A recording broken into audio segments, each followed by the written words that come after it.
పగడం, పగడ గణపతి, దీన్నే ప్రవాళ గణపతి అంటారు. గణానాం భుజ్యంతే గజ్యంతే తే గణాహ ఇది గణపతి అని శబ్ద వ్యుత్పత్తి. అనేక గణములు అంటే అనేక సమూహములు ఒక కూటమిగా ఉంటే దాన్ని గణం అంటాం. అలాగే మానవుడు పొందటానికి అనేక రకాలైనటువంటి కష్టాలు ఉంటాయి.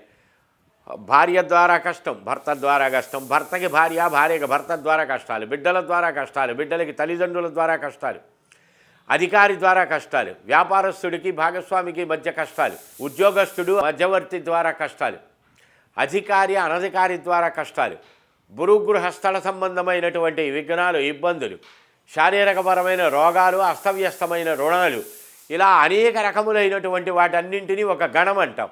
ఆ గణాలకు అధిపతి కనుక గణపతి. ఈ పగడ గణపతి అనేక రకాలైనటువంటి వాస్తు దోషాలకి మెడిసిన్గా, అనేక రకాలైన ఇబ్బందుల్ని నివారించడానికి ఆయుధంగా ఉపయోగపడుతుంది.